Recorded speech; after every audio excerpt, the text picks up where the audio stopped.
नमस्ते बच्चों।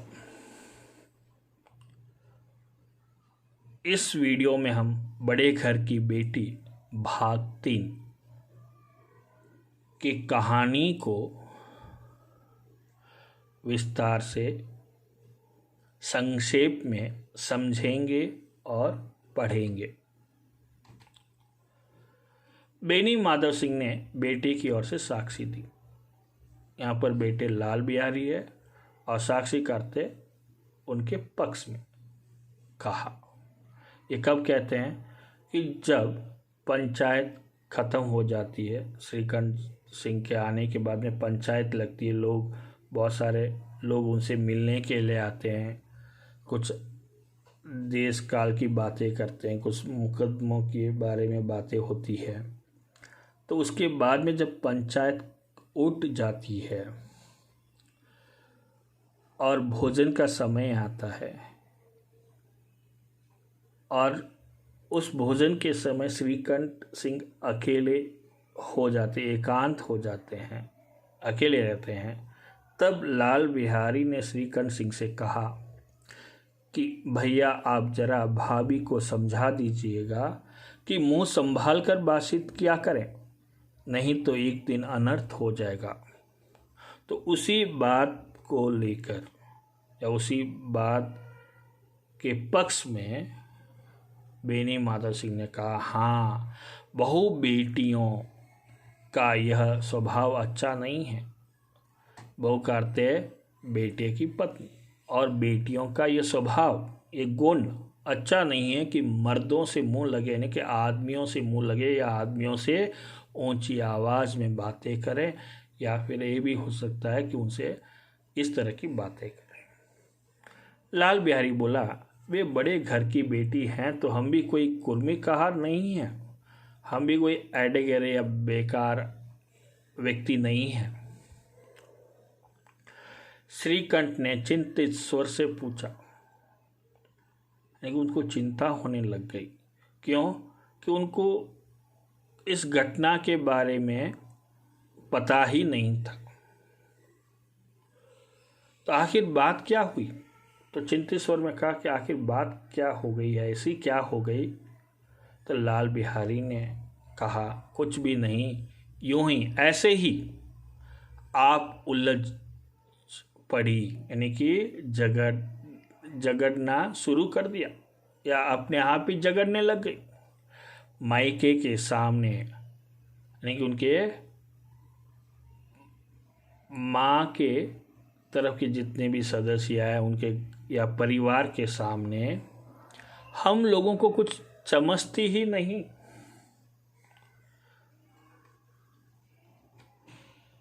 श्रीकंठ खा पीकर आनंदी के पास गए।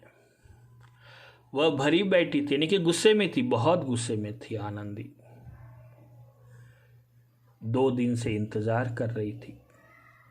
ये हजरत का अर्थ होता है पैगंबर मोहम्मद साहब, लेकिन इस कहानी में हजरत का अर्थ है साहब, खाली साहब है या सर, मिस्टर। वे कुछ तीखे क्रोधित थे, यानी कि श्रीकंठ भी कुछ क्रोधित थे। आनंदी ने पूछा, चित्त तो प्रसन्न है, यानी कि आप खुश तो हैं, आपका मन तो प्रसन्न है? श्रीकंठ सिंह बोले, बहुत प्रसन्न है, पर तुमने आजकल घर में एक क्या उपद्रव का अर्थ है झगड़ा या उत्पाद मचा रखा था। आनंदी की त्योहरी चढ़ गई। त्योहरी का अर्थ होता है गुस्सा और भी बढ़ गया। झुंझलाहट यानी कि इरिटेशन के मारे बदन में, यानी कि उनके शरीर में आग सी दहक उठ रही थी। बोली, जिसने तुमसे ये आग लगाई है ना, यानी कि आनंदी को पता है कि ये सब किसने किया है।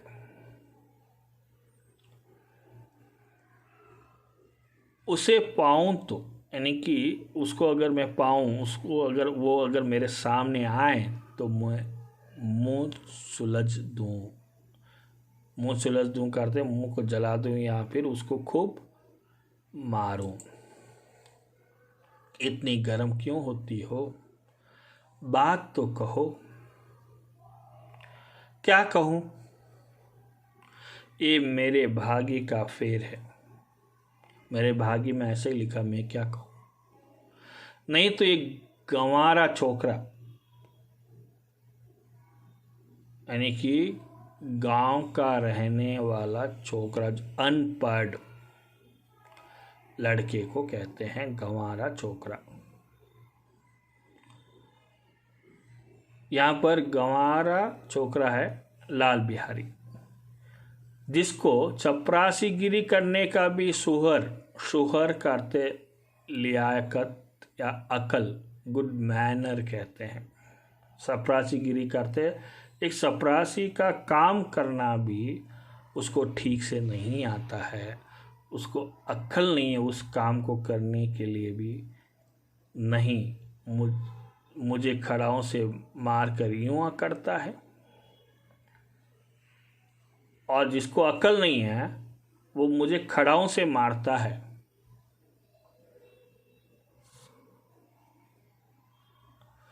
सब हाल साफ साफ कहो। श्रीकंठ सिंह को अभी भी समझ में नहीं आया, तो मालूम हुआ मुझे तो कुछ भी पता नहीं। परसों तुम्हारे लाडले भाई ने मुझसे मांस पकाने को कहा। अब जब श्रीकंठ सिंह ने कहा कि मुझे कुछ भी पता नहीं है, तो आनंदी अभी पूरी घटना को बता रही है। घी हांडी में पाव भर से अधिक न था, तो मैं मांस पकाने को कहा। यहाँ पर लाडले है लाल बिहारी।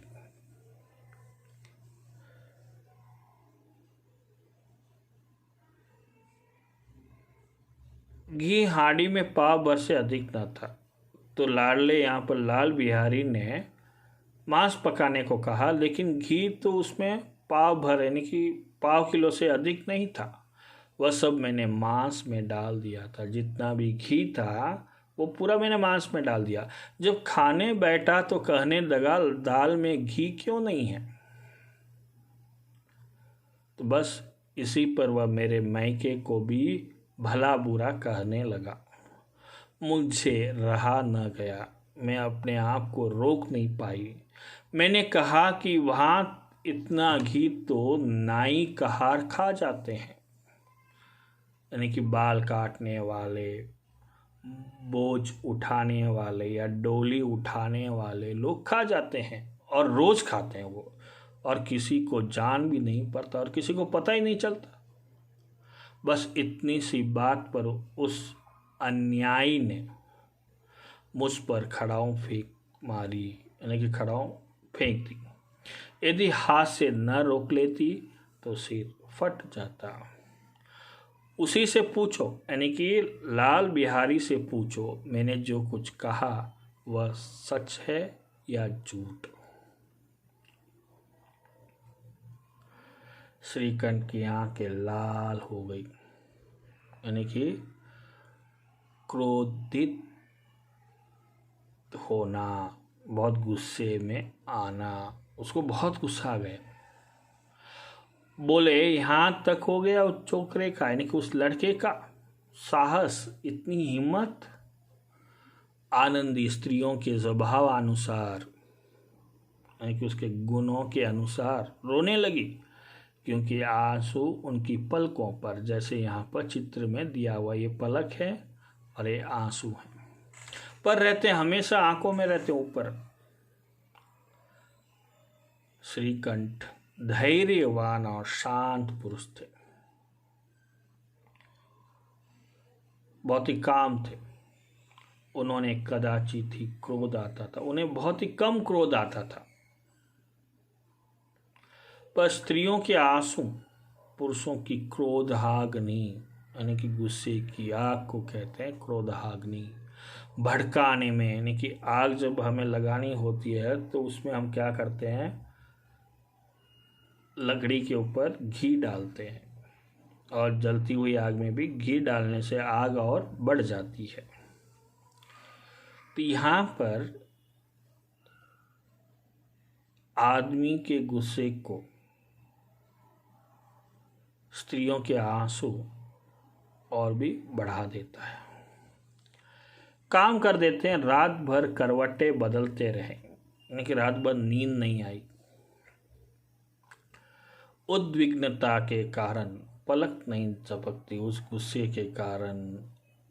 उद्विग्नता एक और अर्थ भी अंग्रेजी में अनइजीनेस सा हो रहा था, रात को ठीक से सो नहीं पा रहे थे, चिंता में थे, गुस्से में थे, और सब के कारण एक आई ब्लिंक तक नहीं की। प्रातः काल अपने बाप के पास जाकर बोले, जैसे ही सुबह हुई अपने पिता के पास, कौन यहाँ पर, बेनी माधव सिंह उनके पिता है, उनके पास गए और कहा, दादा, दादा करते यहाँ पर पिता है, अब इस घर में मेरा निर्वाह करते गुजारा न होगा, कि अभी मैं इस घर में नहीं ठहर सकता। इस तरह की विद्रोहपूर्ण बातें, यानी कि झगड़े वाली बातें कहने पर श्रीकंठ सिंह ने कितनी ही बार अपने मित्रों को आड़े हाथों लिया था। इस तरह की झगड़े की बातें जो करने वाले उनके मित्र हैं या जो उस गांव के लोग होते हैं, उन सबको श्रीकंठ सिंह ने कितनी ही बार, बहुत बार आड़े हाथों लिया था करते, उनको डांटा था, उनको समझाया था कि ऐसे मत करो, ऐसे घर छोड़कर जाना अच्छी बात नहीं है। परंतु दुर्भाग्यवश करते बुरे भाग्य को, आज उन्हें स्वयं वे ही बातें अपने मुंह से करनी पड़ी। जो उनके मित्र कहते थे उनको रोकते थे, लेकिन आज समय ऐसा आ गया कि उनको खुद को अपने मुंह से बातें कहनी पड़ी। दूसरों को उपदेश देना भी कितना सहज है, कितना आसान होता है उपदेश देना। बेनी माधव सिंह यानी कि घबरा उठे और बोले, क्यों? वो भी डर गए, क्यों, क्या हुआ? श्रीकंठ सिंह बोले, इसलिए कि मुझे भी अपनी प्रतिष्ठा यानी कि इज्जत, अंग्रेजी में कहते हैं रेस्पेक्ट, का कुछ ख्याल है। मेरी भी एक इज्जत है समाज के अंदर। आपके घर में अब अन्याय और हठ का प्रयोग हो रहा है, यानी कि बेनी माधव को कह रहे हो कि अन्याय हो रहा है और हठ का प्रयोग भी हो रहा है। जिनको बड़ों का आदर सम्मान करना चाहिए, किसको, लाल बिहारी की ओर संकेत करते हुए कह रहे हैं, वे उनके सिर चढ़ते हैं, यानी कि उनसे झगड़ते हैं। मैं दूसरे का नौकर ठहरा, घर पर रहता नहीं। यहाँ मेरे पीछे स्त्रियों पर खड़ाऊं और जूतों की बौछार होती, बौछार करते बारिश होती है, यानी कि जूते फेंके जाते हैं, खड़ाऊं फेंकी जाती है स्त्रियों पर। लेकिन यहाँ पर आनंदी की बात हो रही है, आनंदी के बारे में श्रीकंठ सिंह कह रहे हैं, बड़ी बात रखी हो तो चिंता नहीं, यानी कि कोई झगड़ा हुआ वो तो कोई बात नहीं थी। कोई एक दो कह ले वहां तक मैं सह सकता हूं, किंतु ये कदापि नहीं हो सकता कि मेरे ऊपर लात घुसे पड़े और मैं मुंह न खोलूं। झगड़े की बात होती तो कोई बात नहीं होती, या मुझे कोई डांट भी लेते तो भी कुछ भी फर्क नहीं पड़ता, लेकिन अभी तो यहाँ पर मारने लग गए, और मारने लगे तो क्या मैं मुंह नहीं खोलूं? तो इसी के साथ इस कहानी को हम यहाँ पर ही विराम देते हैं। इस कहानी को हम यहीं रोकते हैं और आगे की कहानी हम आगे के वीडियो में या भाग 4 में हम पढ़ेंगे।